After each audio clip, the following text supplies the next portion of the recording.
dumako tayo. At hindi lang po si Larry Gadon, mga bossing. Hindi lang po si Larry Gadon ang nakapansin yan. Oh, di ba, nagsisigawan na sila kay Tunying? Nagsisigawan na yung mga DDS. Talagang pigilin ng Pangulo yan eh. Nagsisigawan na yung mga DDS kay Tunying, mga kababayan. Oh, si Katunying, sa amin na! Putek, magagalit. Magagalit na naman yan. Magagalit na naman kay Tunying yan. Di ba? Bakit? Kala nila, Tunying, Duterte. Baka pati si Rodante Marcoleta magalit kay Tunying. Kaya pareha silang Iglesia ni Cristo, kundi ho ako nagkakamali. Dito, tiyak ho, iinit ang ulo ng mga DDS. Lalo na si Marcoleta. O, pakinggan nyo ho, mga kababayan. Real talk to, ha? Talagang pigilin ng Pangulo yan eh. Yung arrest warrant na yan. Ako ho, naniniwala din ako noon, no? Kung sino po yung nag-iisang tao na may kapangyarihan na sabihin, hinto! Walang arestong mangyayari. Interpol, meron kaming kahit anong dahilan, walang papasok na Interpol. Didinggin namin ito sa Pilipinas. Kaya ng Pangulo yan, mga bossing. Yung nag-iisang tao na dapat sana shield nila, no? Yung tipo bang sino ba yon? Captain America, yung malaking shield na ganyan, bawal nyong kunin si Digong. Binanat-banata nila, hindi nila tinigilan. Ang isip nila, mga bossing, no? Ang isip nila, mga kababayan, kaya natin pabagsakin to eh. Mapapababa natin to eh.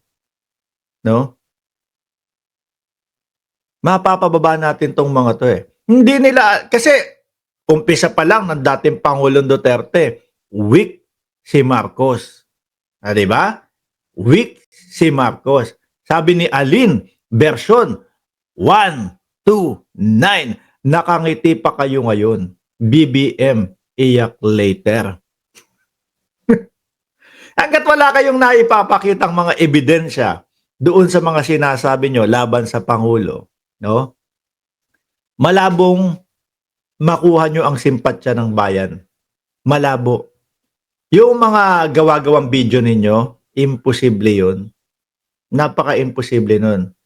Kayo yung nagmamalaki na may social media na ngayon. Totoo, may social media na ngayon. No? Kaya tingnan nyo, ubos yung ubos yung supporter ninyo. Alin, pinapatawag kayo sa EDSA. Pumunta ka ba?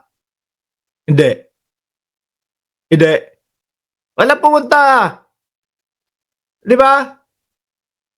Bakit nga naman daw sila pupunta kung puros kasinungalingan na naman yung maririnig nila? Ang alam ko, kayo ang umiiyak ngayon. Madami ang umiiyak ngayon. Di ba? Nag-iiyakan kayo. 3 araw na yata kayo nag-iiyakan. Tapos pang-4 na araw, putek, problema ko yung pambili ng bigas Wala akong pambiling bigas paano? Nag-iiyak ka. Imbis na magtrabaho, iyak kayo. Tapos walang pambili ng bigas. Di ba? Alam niyo mga kababayan, etong istorya po na ito, no? Etong nangyayari ngayon, mga bossing. Diyos ko. Nagulat kayo, biglang ang dami sa social media nag-iiyakan. Hype kasi, no? Uso yung balitang Duterte, makikisali ako. Uy, DDS ako. Yan po yung mga kababayan, mararamdaman mo lang yung mga DDS na yan, eleksyon, no? Pero yung mga hearing, yung mga nangyayari, yung mga iniimbestigahan sa kanila, blanco sila doon, no? Busy sila, wala silang pakialam. Basta Duterte ako. Pag nakasalubong mo sa kalsada, basta Duterte ako. Yan, kaya kapag ka itong mga tao na to, tanungin mo, alam mo ba nangyayari? Basta Duterte ako. Kasi yung mga investigasyon at kung ano-anong mga nangyayari, Wala silang alam diyan, 'no? Meron akong mga kilalang ganyan. May mga kilala akong ganyan na, ay makikisimpatya ako, "Uy, si Duterte hinuli na." Naku, magpo-post din ako kasi nagpo-post sila, 'di ba? Pero yung panahon na merong tinatanong, yung bayang Pilipinas, wala sila. Mga kung ano-ano ang ginagawa niyang mga 'yan. Sabi ni Kuya Lokis, nadadala sila ng sad music tas slow motion video. Naku, hindi nga alam niyang mga 'yan, na nung panahon ng dating Pangulong Duterte may 7 taon, may 4 na taon, may Kian de los Santos, 'no, na mga nabiktima nung panahon ng tokhang nila. 'Di ho ba? Ay naku, hanggang ganyan lang kayo. Eto ngayon, yung sinasabi ninyo na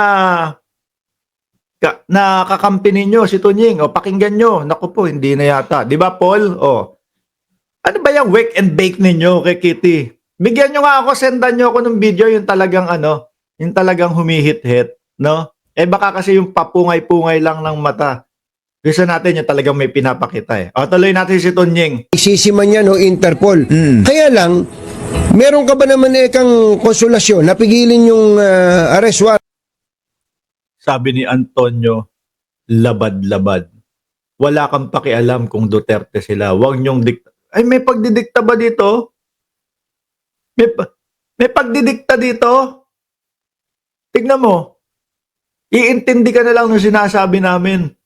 Mali pa pagkakaintindi mo. Nagsasalita kami dito, hindi namin sila pinipilit. Basta ang alam namin sa kanila, sabi ni Gadon, bobo sila. Baka ikaw kasama ka doon. 'Di ba? Walang lubay ang mga Duterte, katitira sa'yo. Isa pa yun. Ba't ka naman gagawa ng mabuti sa isang taong araw-araw ay tinatawag kang bangag, adik, diktador. Tapos pagpaplanuhan ka bang ipapatay? Patay na naman si Tunying nito. Hindi mo na, kapag ikaw DDS, hindi mo na alam kung saan ka pupunta no? Noong isang buwan, okay yung mga sinasabi ni Tunying para sa dating Pangulong Duterte. Ngayon, eto na, eto na, sigawan sila doon. Mabuhay ka, Tunying, mabuhay ka. Eto, siguro, mamatay ka, Tunying, mamatay ka, Tunying. Hilong-hilo ho, mga kababayan. Yung mga DDS. Real talk yan. Di ba? Real talk yan. Mga bossing. Ulitin ko atras ko ng konti. Ulitin ko para mas maliwanag sa inyo. Naman talagang pigilin ng Pangulo yan Yung arrest warrant na yan, ICC man yan o Interpol. Kaya lang, meron ka ba naman kang konsolasyon na pigilin yung arrest warrant, walang lubay ang mga Duterte, katitira sa'yo. Isa pa yun. Ba't ka naman gagawa ng mabuti sa isang taong araw-araw ay tinatawag kang bangag, adik, diktador. Tapos pagpaplanuhan ka bang ipapatay? Paplanuhan ipapatay, tapos ipagtatanggol mo ba yan? Parang tama, sabi ko, okay.